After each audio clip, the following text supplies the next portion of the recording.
I worked at a Dollar Tree for a while, years back. I think I worked there for about 6 months. For this story, I'm just going to say that my name is Jennifer, even though it really isn't.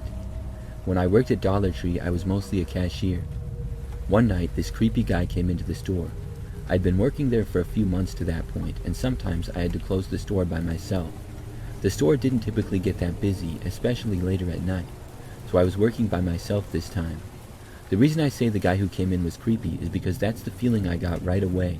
He walked in and sort of looked around with these weird eyes. He went into the store and shopped around for a bit, and I stopped paying attention to him. Then he eventually got to the checkout. I remember that he only got a couple of things, I think some energy drinks and something else. When I was scanning his items, he asked me out. It wasn't a very polite or gentleman way to do so either. I was not interested, not even slightly. But I still wasn't going to be rude because I was working at my job, and I was also by myself with this creep at night. The last thing I wanted to do was tick him off, so I tried to politely decline his advances. He kept persisting though, and I made it clear to him that I wasn't going to change my mind. He asked me when I got off of work and when we closed and that sort of stuff. Even after he had paid and I gave him his receipt and stuff, he still wasn't leaving. Finally, after I still said no, he walked off. At this point, we may be closed in a little over an hour. I continued working. A few other customers came in here and there. We never really got that busy though. It was pretty easy work for the most part, but then the man came back inside the store again, the same creepy guy who had asked me out before. This gave me a pretty bad feeling because obviously I did not want to see this guy, and he had just been in here, so what could he possibly want now? The man walked in, and instead of shopping or anything like that, he walked directly up to me. He acted like me telling him off had never happened. The guy asked if I was off of work yet, and I said no. Then he said that he would be waiting for me, which really creeped me out. Now, in this moment, there were 2 other customers inside the store, and I knew that. So I got a little brave, feeling like the man wouldn't try anything stupid, or if he did, there were other people who could possibly help me. I told the guy not to wait for me. I said, "I'm not interested in you, pal. I don't want to go out with you, and I'm just trying to finish my shift, so leave me alone now." The man then said that he was going to find out more about me. Then he walked away and left. I didn't know what he meant by that, but I was glad that he was gone and I had made my message clear. For a few days, I didn't see him. Then, another night when I was at work, he came back. This time, he walked into the store again pretty late and came right up to me. When he did, he said, "Hello, Jennifer," and said my last name too. We did have name tags at the Dollar Tree, but I hadn't been wearing mine the last time I saw him, or this time either. I had lost mine a while back, and I had always forgot to wear it when I had it anyways. The manager of our store didn't seem to care too much if we wore them or not, so I didn't know how this guy knew my name. I asked him to leave again, and surprisingly he did. He just turned around and walked out with this creepy grin on his face. I had been prepared for him to give me a hard time. For the rest of that night, he didn't return. Later that night, I got off of work and drove back to my place. I lived in this little townhouse that wasn't very nice. About an hour after getting back from work, there was a knock on my door. I went over to the window and looked out. I obviously wasn't going to answer right away with it being nearly midnight. I saw the same guy there. Now he knew where I lived. I was so creeped out that I called the cops right then and there. The man didn't leave though. He tried opening the door. The first door opened, which was the screen door, but the other one was locked. He knocked on that door again and waited. Then I heard him saying, "Jennifer, I know you're home." It was so creepy. I just stayed inside waiting for the cops. The entire 10 minutes that it took them to get there, the man stayed right there on the step. Then when the police got there, they made him leave. He didn't do anything they could arrest him for apparently, but he was harassing me. He left after they told him to, so that was that. But I was sure to tell them about my job, and we were able to get him trespassed from the Dollar Tree. So if he ever did come back, he would be arrested. Thankfully, he never did.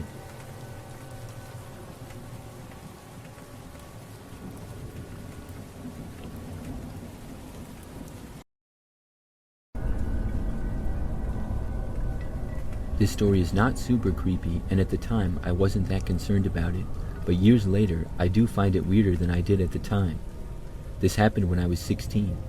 One night, my parents were out, and my brother had a friend over for a sleepover. I sort of knew the guy. He was a couple of years older than me and seemed nice enough. I briefly talked to him when I went into the kitchen to get a glass of water, and then returned to my bedroom where I just sat on the bed. I was watching a movie on my laptop.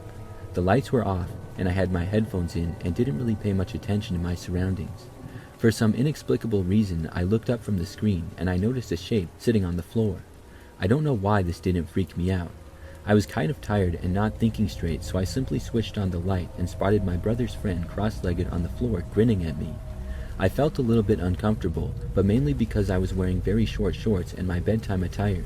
His eyes wandered all over my body and I just stared at him and said something like, "I think you're in the wrong room." He was still grinning and said that he just popped by to say hi. Maybe I felt a tad bit flattered to get the attention of an older guy, but I just shrugged it off and I ended up chatting to him about nothing specific for like 10 minutes until my brother came in. He was looking angry and told his friend to get out of my room.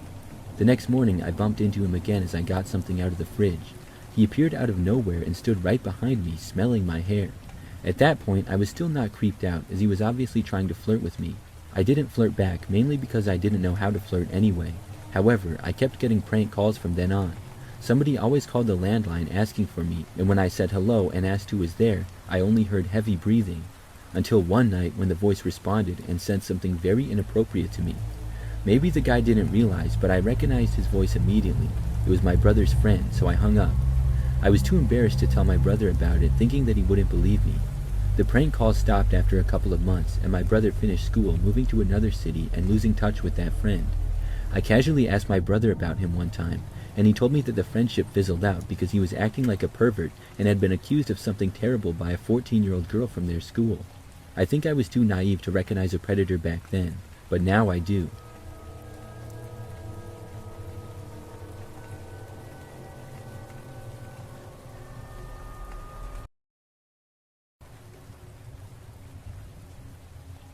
This was a creepy encounter I had a few years ago. A couple of years ago, my buddy and I were bored one afternoon, and we decided to explore an abandoned house that I had spotted earlier that week when I was out on a drive. We live in a town that's mostly suburbs, but if you drive 5 minutes north, it's all country roads, farmland, and forest. The abandoned house I spotted was in the middle of a field. There wasn't a paved road or gravel driveway that led up to it, so we parked as close as we could on the side of the road and walked through the tall grass to reach it. The house looked very old, most likely built in the early 1900s. There were plants engulfing the entire home, and part of the roof was missing from what looked like fire damage. It had obviously been abandoned for some time. My friend told me that he was going to hang back when we came close to the house. He couldn't shake the feeling that something was off, and he said that he was getting bad vibes. I decided to keep going though, because I already walked out to it and I wanted to see it. When I reached the house, I looked in through the windows and saw lots of weather damage and signs of neglect. The door, however, was locked. I walked around the perimeter of the house and found a cellar door unlocked. I entered and slowly started walking down an old wooden staircase. I got about halfway down and squinted, waiting for my eyes to adjust to the darkness. The only light source was the sunlight coming in from the open cellar door. It was full of old belongings, furniture, and junk. Then, in the far right corner, I saw what looked like a figure standing in the darkness facing me. I had a terrible feeling. It was a tall person just standing there straight with their arms at their side. I couldn't make out what they were wearing or any facial features. I stood there for a few seconds staring back at them in shock. I thought that they had to be playing mind tricks on me. I squinted harder, trying to make out if what I was seeing was actually a tall figure, when it suddenly moved slightly and made a deep grunting sound. I panicked and ran up the stairs as fast as I could. When my friend saw the look on my face when I exited the basement, he started running towards the car. He said it looked like I had seen a ghost. When we drove away, I kept looking back to see if we were being followed, but nobody was there. I haven't been back since.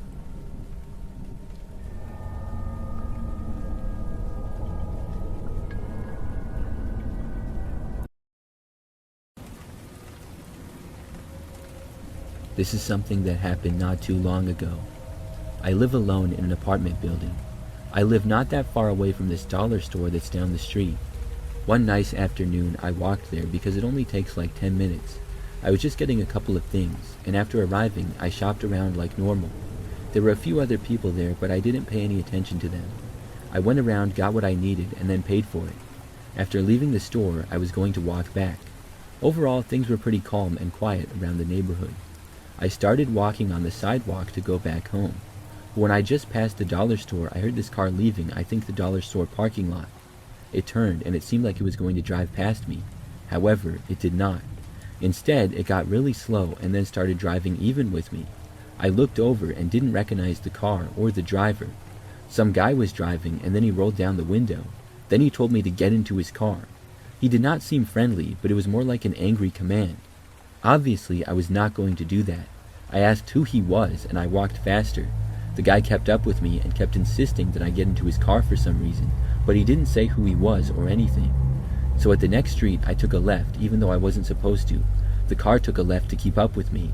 I knew that he was just going to keep following me around at that point, so then I ran down the sidewalk and found an alleyway and then went down that. The car was not able to maneuver over there nearly as fast as me, so I ran down the alleyway, and then I did what I could to get away from the guy. I thought that I had lost him, but really I hadn't. I went back to the sidewalk and continued my walk back home. But moments later, I saw the car again, and it was approaching me. The car caught up with me, and I saw the same guy. This time, I just ran backwards into some random person's yard. I didn't even care if they saw me or got mad or anything. I needed to get away from this guy. So I stayed in the yard and then crossed over into someone else's. This time, I was more careful, and eventually I got back to a sidewalk again that led to my house. I walked the rest of the way back home to my apartment building. Then I got inside and went up to my place on the 3rd floor. When I did, I heard a car driving down the road out front that had been pretty quiet. I was curious if it was the same guy, so I looked out the window, and sure enough, it was. He parked the car on the side of the street, and then he walked up to the doors. Thankfully, the apartment building was locked and he couldn't get in. So then he turned around, walked back to his car, and then left. I couldn't believe how he went through that much effort to try to get me to go into his car. And for why? I don't know what could have happened, but I'm glad that I got away from him. I'm not sure if he had been in the dollar store at the same time as me or not. I really don't know, but it was very creepy.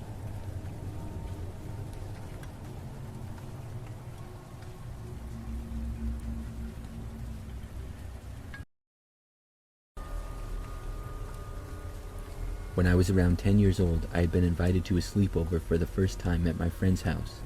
This friend, who I'll call Abby, lived far away from me, so us hanging out always felt like a special occasion. I had just started becoming brave enough to sleep away from my parents, and because she was one of my oldest friends, Abby's house was going to be one of the trial-run sleepovers. Abby is the youngest of 4 kids, and her older brother, who is about 10 years older than us, has severe autism and continues to live full-time with Abby's parents. He's always a bit of a wild card, and I, as a 10-year-old girl, always felt a little bit anxious around him. Anyway, there were 3 of us girls at this slumber party. We decided to sleep on the main floor of her house so that we could stay up watching movies, and eventually we'd fall asleep. I had chosen the couch that was perpendicular to the wall of windows looking onto Abby's deck and backyard. The other girls had set up on the floor an air mattress. We put on a movie and we fell asleep quickly. Sleeping away from home has never been easy for me though. I wake up frequently and sometimes I can't fall asleep at all to begin with. This night was one of those times where after clocking a solid 2 hours, something stirred me back to consciousness. Coming to, I noticed the bright light of the TV glowing first, before my eyes adjusted and noticed something outside that wasn't there before. It was a person, a man specifically. He was sitting on one of the deck chairs and had it positioned to face directly towards the 3 of us where we were sleeping. He hadn't noticed that I was awake, but seeing him made my heart race. I stayed totally still, watching him. It was dark, so his features were a bit ambiguous, but I could tell he was studying us and smirking. Terrified, I watched him for a few minutes before turning myself into the couch cushion and closing my eyes. Some time passed, maybe a few minutes, maybe half an hour, and finally I mustered up the courage to look again. He was gone. To this day, I have no idea who it was that had gotten into Abby's backyard and sat on her deck watching us in the middle of the night, but the image of him sitting there grinning still haunts me. For a while, I thought it might have been her brother who has autism, but this guy had dark hair and dark eyes, and her brother is blonde. Luckily, we all made it into the next morning unharmed, but that was the last time I ever spent the night at Abby's anyway.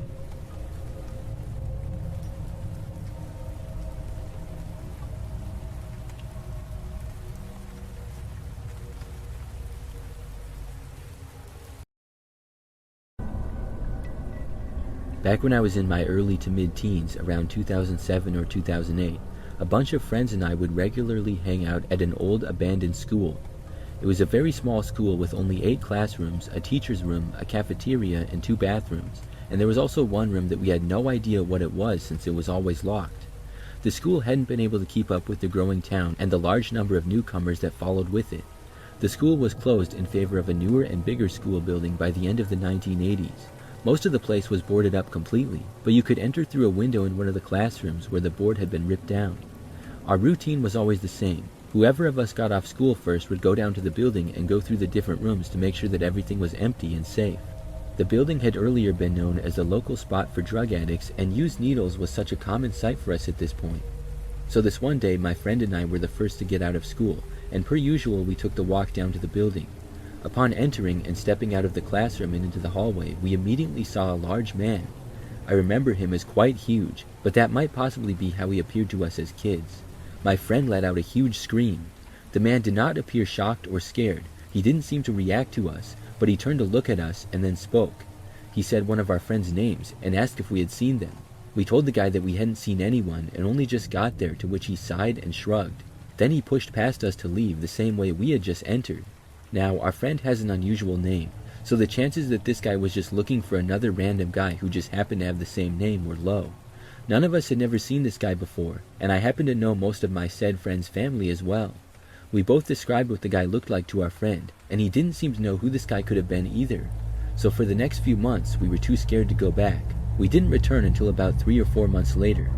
It was the middle of summer vacation, and we thought that it would be fun to climb up on the roof of the building and sunbathe. Upon climbing it, we found the roof to be rather weak and close to caving in, but something made us take the risk and dare to venture out on the roof after all. There was a hole in the roof, and we figured the hole to be directly above the room that we had never been in. The hole in the roof was only about the size of a football, though. One of my friends came up with the idea to lower her arm into the hole and film the room using her phone. Then we could see what the room looked like. She put her arm down, and as she was filming, she suddenly let out a blood-curdling scream. Then she immediately retracted her arm, without her phone though. She was certain that something had knocked it from her hand. As we looked down through the hole, we could see that her phone was laying on the floor. We climbed down from the roof and entered the building, now intent on doing whatever it took to get in the room. We didn't want our friend to have to return home without a phone and explain what happened to her parents. About 30 minutes later, we finally managed to make a hole in the door, put our hands inside, and open the door from the inside without any trouble. As we stepped inside, we all stared in silence at the room. To this day, I have no idea what this room was doing in a school building, and I sincerely hope that it was never used for what it looked like it was intended for. The room was small, and the floor and walls were solid concrete. In the left corner of the room when we entered, there were 2 metal bowls sitting on the floor, and in the back room there were 5 chains dangling from the wall.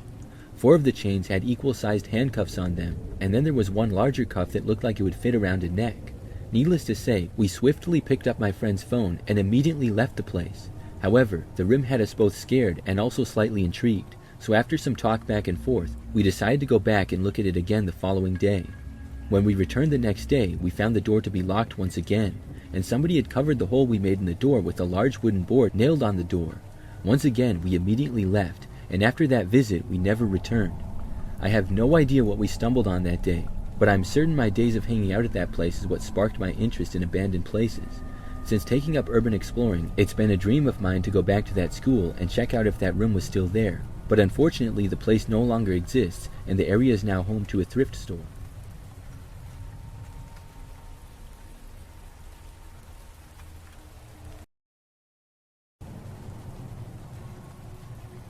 This is the story of the only time that I've ever went to Dollar Tree.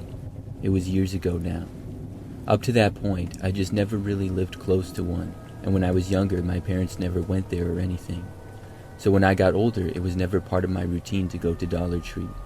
I was always kind of curious about it though. Finally, one time, there was one not far away from the apartment that I lived in at the time.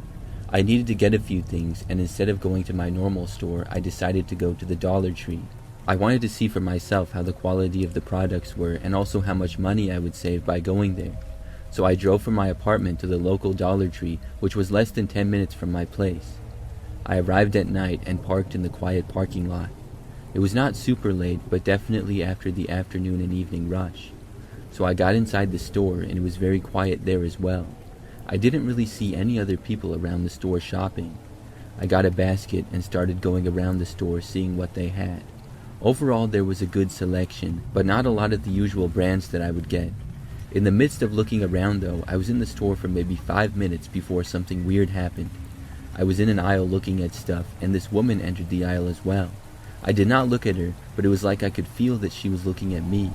But I didn't look over at her still, and I just kept looking at the products. When I was done in that aisle, I moved to the next one, and when I did that, I finally looked over.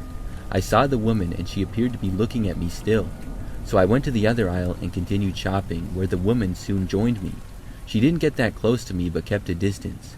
The woman was sort of short, appeared to be around 40 or so, and had dark hair with a lot of volume.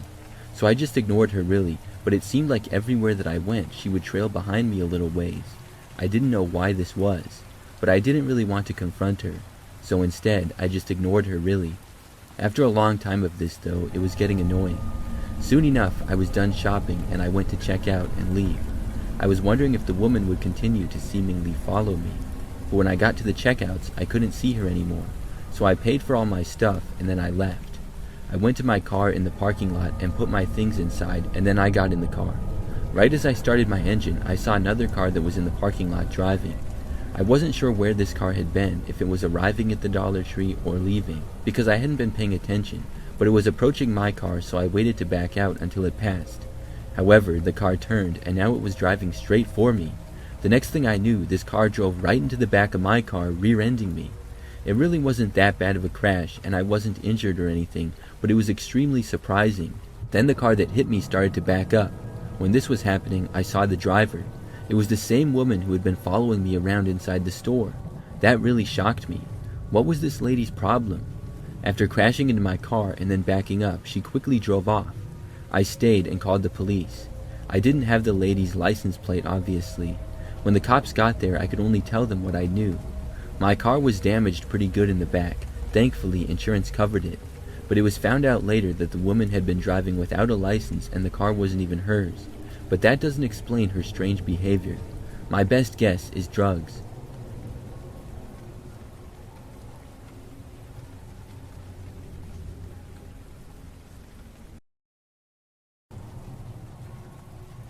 I've always been good friends with one of my cousins, Cole, who's the same age as I am. The two of us are close, and we always did get along very well together, and were often found together both in school and outside of it. When we were 12 and in the 6th grade, I was hanging out with Cole one Friday afternoon around the later part of May. We were psyched for the start of the weekend. We wound up at his house since he didn't live that far from me. At one point, my mom called to say that our grandpa was in the hospital. While the issue with our grandpa wasn't expected to be life-threatening, he was kept at the hospital overnight for observation. So both my parents and Cole's parents were planning on staying with him and Grandma at the hospital. I was told that I was going to stay at Cole's house for the night, with Cole's 15-year-old brother Hunter being in charge while our parents were out. We ordered out for pizza and enjoyed our night. At around 9 or so, there was a knock at the front door, and Cole went to answer it. I was a bit curious as to who it could be at that time of night, and so I watched from a ways back. At the door were two older guys. They said that they were with the city and they had been investigating reports about the water pressure supposedly being bad in the neighborhood. They asked Cole if his parents were home, and Cole said they were unavailable at the moment. The guys started asking a bunch of questions about how the water pressure was in the house and if they could come inside to check. Hunter came over at that point and politely told the guys that the water pressure was fine, and perhaps they should move on to check out other homes in the neighborhood. The guys seemed reluctant to leave, but turned and walked away after Hunter started closing the door. After the door was shut, we looked at each other and shrugged, but didn't think too much of it after that and went back to what we were doing. Eventually, we decided to go to bed. Cole and Hunter shared a bedroom, and we all agreed that I would sleep in there with them rather than me sleeping on the couch or something like that. They climbed into their beds, and I quickly crawled into the sleeping bag that they had given me. After talking for a while about random stuff, we eventually fell asleep. Early the next morning, I got up because I had to pee, so I quietly got out of the sleeping bag and went and did my business in the bathroom. On the way back to the bedroom, I heard something in the family room. This was at the opposite end of the house from the bedrooms and the bathroom that I was using. I didn't pay too much attention to it at the time, thinking it must be Cole or Hunter, until I got back to the bedroom and I realized that they were both still in there. Trying not to panic, I woke them and told them that I thought someone was in the house. They quietly followed me, and the moment we walked into the family room, we saw two guys from the night before in there, and it was rather clear that they were robbing the place. One of them started moving towards us as he pulled out a wicked-looking knife. The three of us promptly raced to the front door and somehow managed to get it unlocked and open, and we fled outside. As luck would have it, a cop was driving by at that particular moment. We quickly flagged him down and told him about the guys in the house. The cop called for backup, and within a couple of minutes several other cops were there and they proceeded to enter the house, and after some searching they caught the two guys. The cops figured that the two guys must have entered from a window in the laundry room that had a broken latch. They had probably targeted our house because while it wasn't empty, they'd probably realized that there were no adults there, and they figured that if we discovered them, we could be more easily dealt with than adults. It was a bold move by the robbers that they ended up paying for.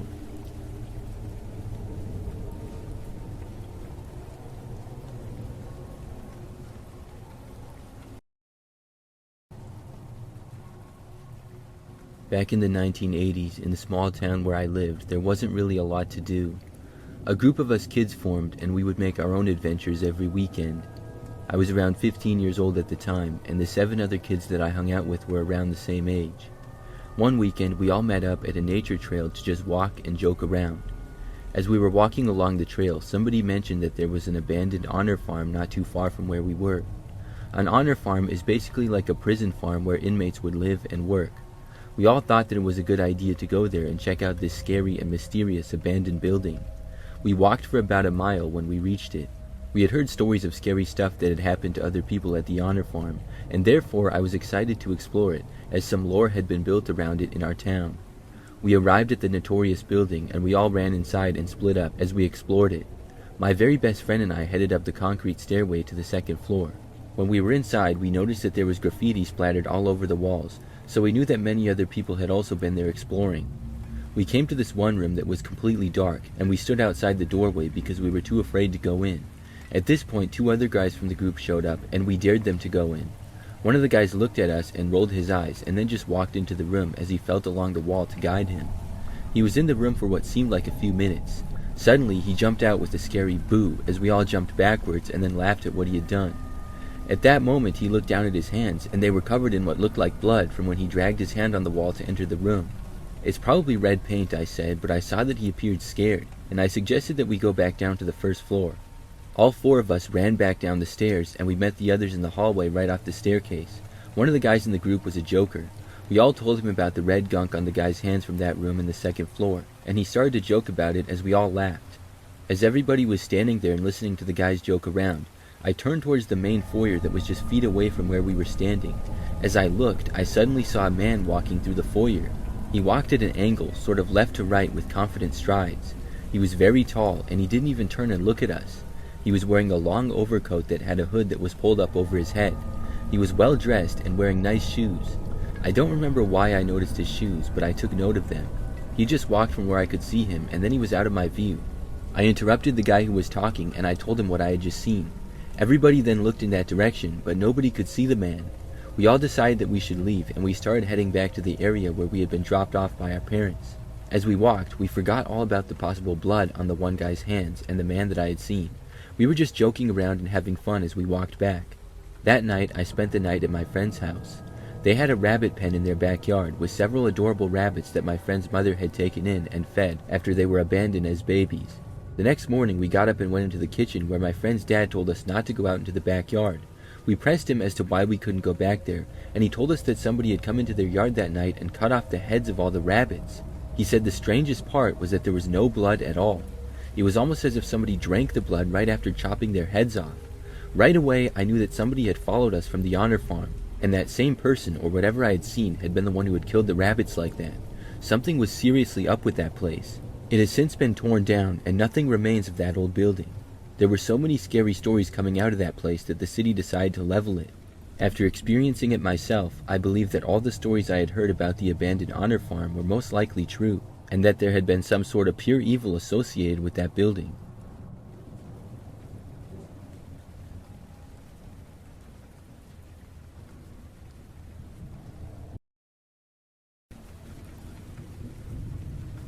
I worked at a dollar store for a while. This was years ago now. Sometimes shady characters would come in from time to time. I was never too worried though, because nothing ever really happened. But one time I was working by myself one evening. The dollar store would be closing soon as it was approaching 10 p.m. I was the only one working and by myself. Typically this time of night was very quiet, and we hadn't had any customers come in a while. I had checked out a customer maybe 10 minutes prior, and nobody else had entered the store since. So I was all by myself up at the checkouts. I was just on my phone, bored, and waiting to get off of work. But it wasn't too bad, the fact that I could just sit there and play games on my phone and stuff. I was completely fine with nobody else being there. It was very quiet inside the store for a while, only the small sound of the low volume from the game that I was playing on my phone. Then, out of nowhere, I suddenly heard a sound. It was coming from somewhere in the store. It sounded like something had fallen off a shelf. The way that it broke the silence kind of spooked me, and I felt a little nervous. I looked in the direction but couldn't see anything. Our dollar store was about an average size for one, so the store wasn't that big. However, I could only see a few aisles, and there were many places that were out of my sight. After looking in the direction for a little while, I still couldn't see anything. I didn't hear anything else now either, so I stayed where I was. I chalked it up to maybe just an item that was placed too close to the edge of a shelf or something. I continued with my game, but I'm not going to lie, I was a little bit nervous now. Then it happened again. I heard another item fall off a shelf seemingly. This time I knew something was up. I looked over, but this was out of my sight as well, so I got up and decided to investigate. I was pretty nervous, but I made my way over towards where I had heard the noise. As I quietly walked, I didn't hear anything else at all. I got closer, and soon I saw what fell. There were two products in the same aisle that had fallen down. Nobody else appeared to be inside of the store. I looked at where the items had fallen from, and I had no idea how they could have fallen on their own. So I put them back, and then I started to walk around the store. As I was doing so, I heard another noise. Something fell from a shelf on the other end of the store way out of my sight. Now I was super creeped out. I called out, asking if anybody was in the store. There was no answer. I slowly walked over to where this next noise had come from. When I got to that aisle, I saw something else on the ground. I didn't see anybody though still. I looked around and then called out again, asking if anybody was there. Still nothing. Now I was in the far back corner of the store, and at that point I suddenly heard the sound of footsteps. It was not very loud, and I could only barely hear it, but it sounded like somebody running. They were making their way up towards the front of the store. I started walking over there. By the time I got within view of the front, I actually saw somebody. There was a man up at the check lanes, specifically the one that I had been at. I really couldn't believe it. I had no idea that anybody else had been in the store. The man was trying to get into the cash register at my check lane that I had been working at. Thankfully, I had locked the cash register because I hadn't used it in a while. It was a habit for me to not leave it unlocked. The man saw me come into his view. He continued trying to open it, and then tried picking it up, and then started banging on it. He looked over at me, and I kept my distance, but yelled at him to stop. The man didn't say anything. Then he jumped up and moved to another register. That one was also locked. They all were. I yelled that I was calling the police, and then I got out my phone. The man messed around with that one for a while, and then he got up and ran away. He left the store running off into the night. I quickly went over to the doors and then locked them. We were closing early now, and I didn't care if anybody else showed up. Then I waited for the police. When they got there, I spoke with them, giving my account of what happened and so forth. They said that they would go look for the man. After that, though, I don't think he was ever located. He didn't come back to that store, though, I know that. He must have been really good at keeping quiet, because I had no clue that anybody had been inside the store. I'm not sure when the man got there or how he stayed out of my sight for so long. That was the scariest experience from working at the dollar store, though.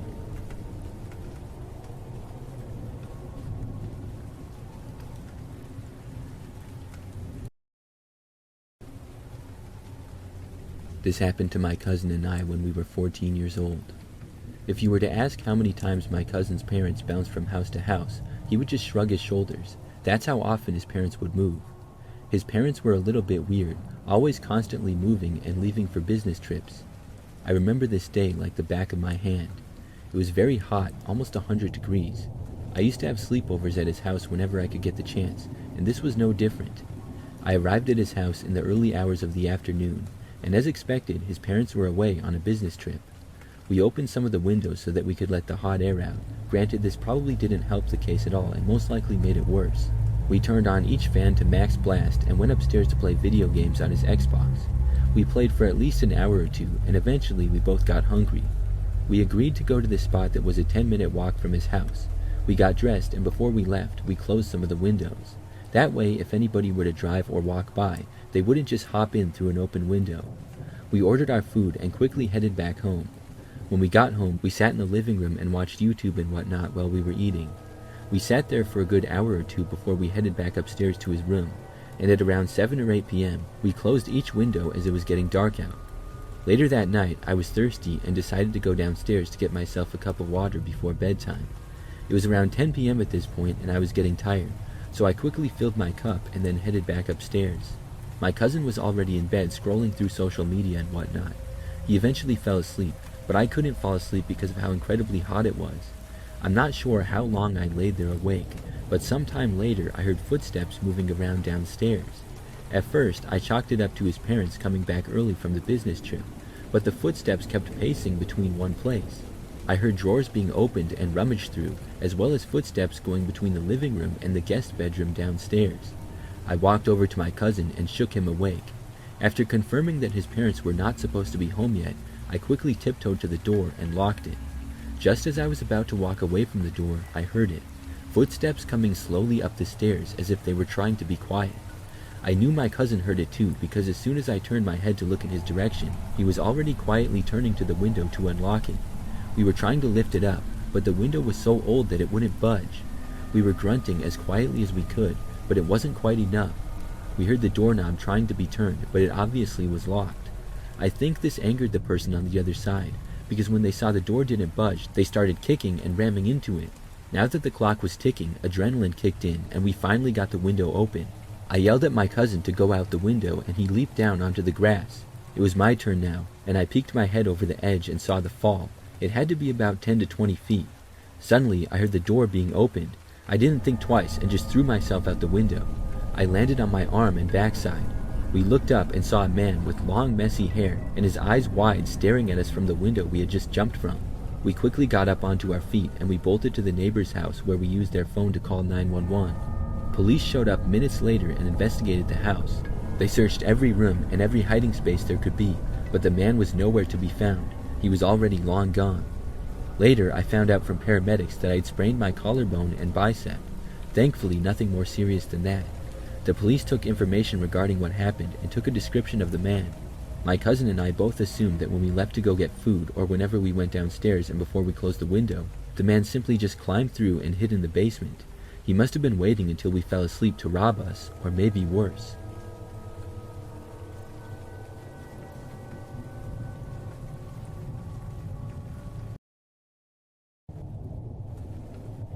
When I was a teenager, my friends and I used to quite frequently go to abandoned buildings of different sorts. This hobby got worn out for me personally, but when I was at my first or second year of university, I noticed a weird, not too big abandoned building very close to the university. My university is located pretty much downtown. The specific area is very crowded and filled with elite property, stores, and historic buildings. So it was weird seeing the abandoned building standing weirdly in some sort of yard or courtyard between other buildings. I grabbed my friends, there were 4 of us, and we decided to check it out. We went there late at night so there would not be any more eyes on us than necessary, and it was also winter. We grabbed our tools and broke a lock to one of the entrances, but it was a dead-end small room. It was creepy with a wheelchair standing there. We then found another door to the building. It was locked more heavily, we could not break the lock itself, so we somehow managed to make a big hole in the door so everybody could just climb in there. It was very loud obviously, so after we did it, we decided to wait a bit before going inside in case somebody had called the cops on us. After an hour spent at the nearby McDonald's, proud of how we had handled that super locked door that seemed to haven't been open for years, we decided to go in. The building felt empty and damaged, and there was not much stuff in there besides concrete walls and a lot of trash which we thought was old. There was no light in there at all as every window was blocked off and locked also. It's creepy to think back on this decision, but the first thing that we decided to do was to go to the attic, all of us. It was more of the same, a lot of trash, some graffiti, and generally nothing too interesting. Then we decided to come back to the floor we started from and check it out properly. While we were there, one of us decided to go across the hall, and we could see him clearly with a flashlight, checking out some sort of shack that was located by some piles of trash at the end of the hallway. He looked inside and then rushed back to us very concerned. He said that there was a body inside. We all thought that it was a dead person because the building was locked, and we didn't even process that someone could be living there somehow. We felt like somebody had died, and we wondered how we would report it to the police without getting in trouble for breaking into the building. The discussion could not be continued, because then we actually saw someone coming at us, a mere silhouette. We lost our minds from this, and we rushed to our door hole, which was not perfect for anyone to climb through in such a rush. While making it out, this person shouted something angry at us with a rather unsettling voice, and was mad at us for breaking the door. We were all so scared because of how unexpected that was. We all assumed that there could not be anybody locked in an abandoned building that was out of use for so many years and partially damaged. We never thought to ourselves that maybe it was not the city that had locked the building up, but maybe somebody had managed to privatize the locks. A scary experience probably for both our friend group and I'm assuming the homeless guy who woke up to us right near him, and what we later found out used to be a private hospital.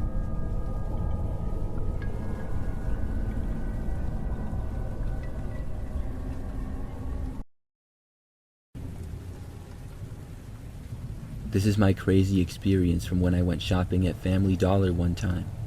I would go there occasionally. It has pretty cheap prices on groceries and things like that.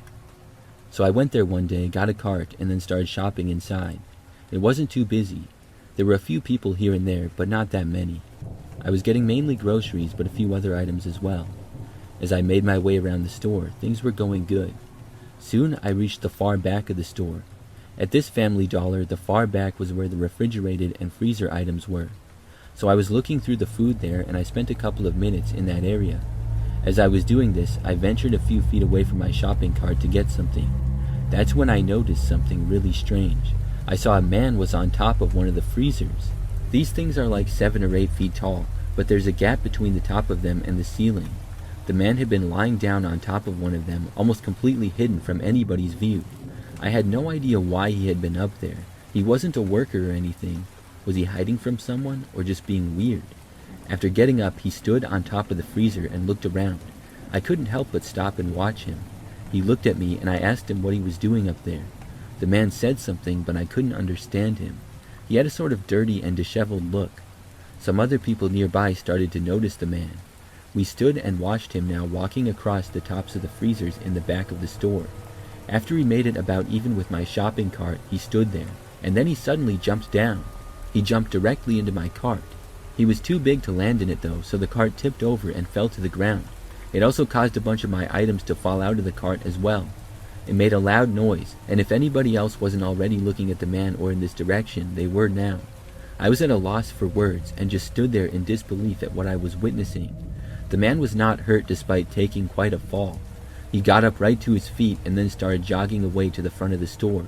He went out of my sight, and I didn't know if he was going to leave or what, but I was just glad that he had gotten away from me. I went over to my cart and picked it up, and then I started picking up my items.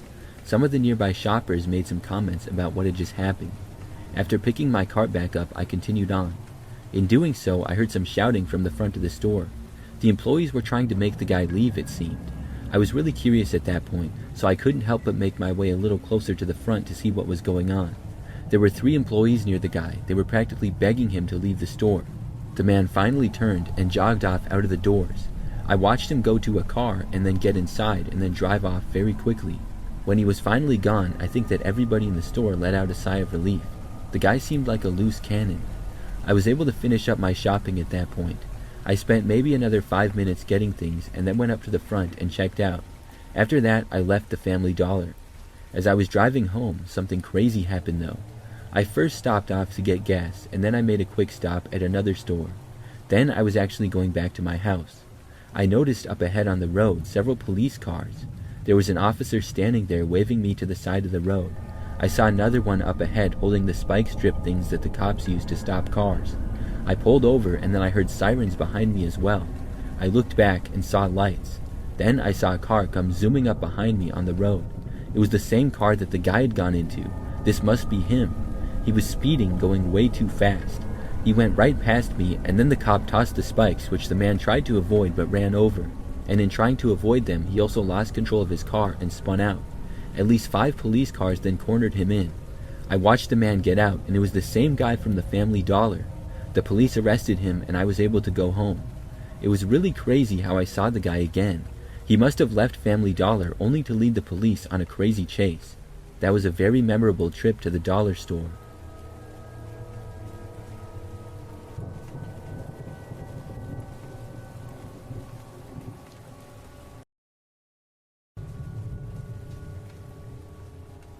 This happened to me and my friends over 10 plus years ago on the night of my 14th birthday party sleepover. The backstory is that my parents at the time had a garage on our property that they had partly renovated. It had walls and a bathroom, but still had the garage door that rolled up that wasn't completely sealed, and there weren't any curtains on the windows. They were letting us use the garage when we had friends over to hang out in. We never really had any issues on our street. It was the kind of place where you didn't really lock your doors back then. Up until the day of my birthday party, my parents had let my brothers stay in the garage, but I hadn't been allowed to have friends sleep in there overnight yet. Being the incredibly mature 14-year-old girls that we thought we were, I pleaded with my parents to let us have the sleepover in the garage rather than in the living room. My mom was skeptical, but my dad agreed since it was my birthday. After a long day filled with sugar and driving my parents crazy, we finally got ready to have the sleepover in the garage, with strict instructions that we were to go to bed and lights out by 11 p.m. Also, it was my responsibility to ensure that the garage roller door was locked from the inside. I locked the door and we settled in for a night of more sugar and TV. At 11 p.m. we turned off the lights, but we couldn't sleep, so we decided, as teenagers do, to have a game of hide and seek with the lights off. We were about 3 rounds in, and my best friend was it. I was hiding half behind a cupboard that was beside the roller door. Everyone was giggling, and the first person got caught, and then I heard the giggling coming from behind me. At first, I thought it must have been an echo, because there was no way somebody had managed to find a hiding place behind me with me against the wall and door. Second person was caught, and then there was more giggling coming from behind me. Now I was freaking out, and being the idiot that I was, I didn't want to spoil the game, so I quietly moved to a different spot facing one of the windows. Now it was dark outside, but the moon was bright so you could see the shadows, and that was about it. It was completely dark inside the garage. I was concentrating on not being found when I saw a shadow pass by the window and stop. Now I was sure there was someone outside, but I thought it might be my dad or my oldest brother about to catch us not in bed, so I froze. My best friend ran straight into me and started laughing. I quickly shushed her and said that my dad was outside and we needed to get back into bed. We quickly grabbed the other girls and quietly got back into our beds, thinking that we had all avoided getting in trouble and we didn't hear my dad saying anything. I turned over in my bed, but the shadow hadn't moved. By this time, I was majorly freaking out. The shadow moved away, and then there was scratching on the garage door. This time, the other girls had noticed. We all started to quietly panic, and we all got into my bed, hoping whatever it was would go away. The knocking on the door started, and more giggling coming from outside. We freaked out, but didn't scream. I had just gotten a phone for my birthday, but it was over in the house with the rest of my presents. So, with no way to quietly call my parents, we yelled at whoever was outside to go away. Cue more giggling and then banging on the windows. We could see the shadow, and it was big, so it would have to be a grown man or a big teenager. We threw a mattress from one of the beds up against the window so they couldn't see us, but he went to another window. We decided to hide in the bathroom with the door partially open so I could see out. The garage door started to rattle and bang like it was being forced open. He had never stopped giggling. I gave up at this point and gave out the loudest scream that I ever had in my life. The other girls started to scream too, and the garage door stopped making noise. We crept out and saw the lights on over at the house and my dad running out to us. At about the same time, a car started and took off from the side of the road. We didn't get there in time to see what the car was before my dad was opening the garage door with the key. He took us all into the house, and my mom calmed us down and finally got us all to sleep by letting us sleep together in the room with a king-size bed. It was another 2 years before I could sleep in that garage again. Any sleepovers had to be inside the house. My friends and I were so freaked out that we didn't want to sleep out there again anyways.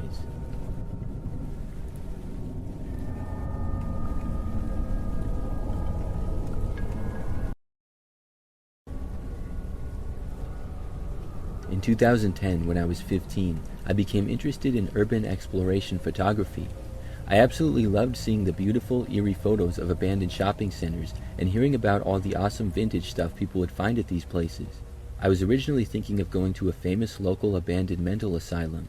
There are many creepy and weird pictures of this place online, and many stories of paranormal stuff happening there.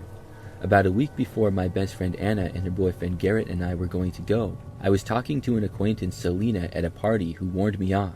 She told me how she and her cousins went there a while back. Nobody else was there that night except them, and apparently they got horrible vibes as soon as they walked in. While they were exploring upstairs, one of her cousins felt an overwhelming force pulling him towards a room. Just before he opened the door, he fell through the floor and slashed one of his wrists very badly and lost a lot of blood. She said she would never go back there, but if I found a cool house to let her know. Because of that story, Anna, Garrett, and I mostly gave up on the idea of urban exploring. I just didn't think about it for ages until I found an abandoned house one day. I was going for a bike ride and decided to take a different route than my normal one. This one ended up running through this weird little pathway at the bottom of a dead-end street. I kept riding down it until I ended up at this park. I had never been there before and was very disoriented at this point. I was basically lost in my own suburb. Anyway, I rode through this park and tried to find a water fountain. I ended up going through this long path which led me to nothing except this high stone wall covered in dead vines. The stonework on the wall was a unique design, and it just seemed odd and out of place, so I felt the urge to see over it. I stood on my bike, and even then, I was only just able to look over this wall. What I saw was a very, very weird mansion. The garden was overgrown, a sea of green weeds broken only by Greek marble statues poking out. The bottom floor windows were all broken, but I could see that there was black and white checkered flooring and more statues inside.